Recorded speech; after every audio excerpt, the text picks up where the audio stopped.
Ada pelajaran-pelajaran yang bisa kita ambil di sini dalam penutupan ini tentunya, teman-teman sekalian. Yang pertama adalah bagaimana manusia yang terbaik pun wafat dan meninggal dunia.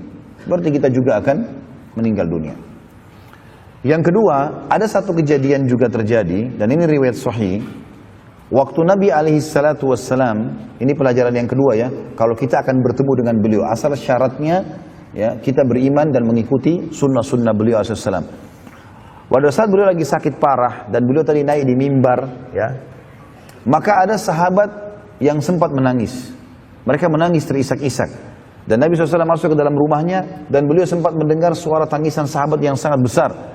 Maka beliau pun memaksakan diri keluar yang kedua kali, kemudian beliau naik di atas mimbar dan beliau mengatakan, hai manusia.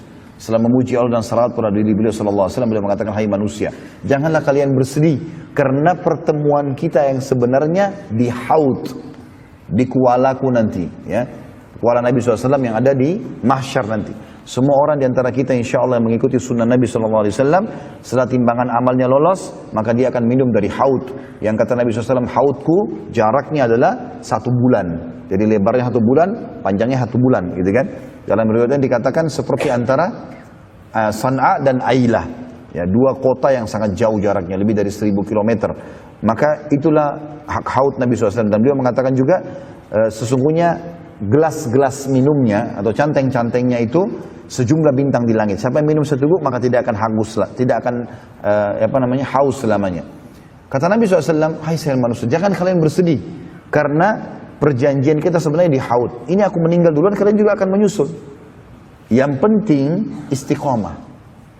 Ada satu poin penting di sini teman-teman sekalian. Kalau ada di antara kita insya Allah yang sudah ada di majelis taklim, sudah mulai menerapkan sunnah-sunnah Nabi SAW, maka tahap yang paling penting setelah itu adalah istiqomah.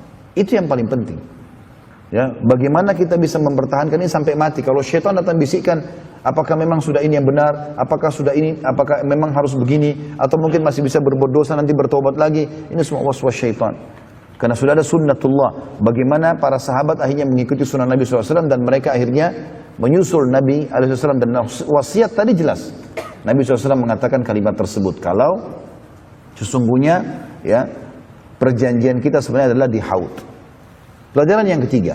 Ya, bagaimana agama Islam telah sempurna dengan meninggalnya Nabi SAW.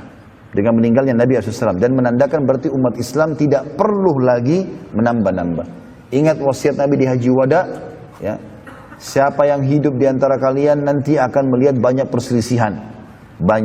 perselisihan, maka aku mewasiatkan kepada kalian berpegang teguhlah pada hal atau 2 hal yang tidak akan membuat kalian akan sesat dari perselisihan itu, yaitu kitabullah dan sunnati. Maka harusnya kita melakukan ini. Jaga kemurnian ajaran Al-Quran, kemudian ajaran Nabi SAW. Yang keempat, bahwasanya memang akan ada khalifah-khalifah, ya, penerus-penerus Nabi SAW. Di antara dimulai dari Abu Bakar, Umar, Uthman, Ali, seterusnya. Dan ini seperti kalau kita review tentang perang Khandaq, di mana Nabi SAW waktu menghancurkan sebuah batu, beliau mengatakan Allahu Akbar, aku telah diperlihatkan oleh Allah kalau seluruh jazirah Arab, ya, termasuk Yaman, Syam, semuanya di bawah kekuasaan umatku. Artinya akan ada pengganti-pengganti Nabi alaihissalam. Hanya saja yang kita sayangkan sekarang, banyak di antara pemimpin muslimin tidak menjalankan sunnah Nabi SAW. Mereka menganggap remeh masalah itu. Makanya beliau mengatakan akan datang sepeninggalku nanti orang pemimpin-pemimpin yang safih, yang bodoh sekali. Karena mereka tidak pernah mengambil sunnahku dan tidak pernah mengikuti petunjuk-petunjukku. Sejarah sudah mencatat bahwasanya Khulafaur Rasyidin menerapkan sunnah Nabi SAW. Umayyah, Abbasiyah, terus saja mereka menjalankan sampai ke Utsmaniyah. Di masa-masa kejayaan mereka coba menerapkan Al-Quran dan Sunnah, dan akhirnya, atau Islam, akhirnya Allah SWT berikan kejayaan. Dan kapan mereka meninggalkan itu, maka terpuruklah kaum muslimin. Ya. Dan ini kembali kepada ajaran Nabi SAW. Kemudian yang terakhir teman-teman sekalian, janji Allah benar dan pasti akan terjadi.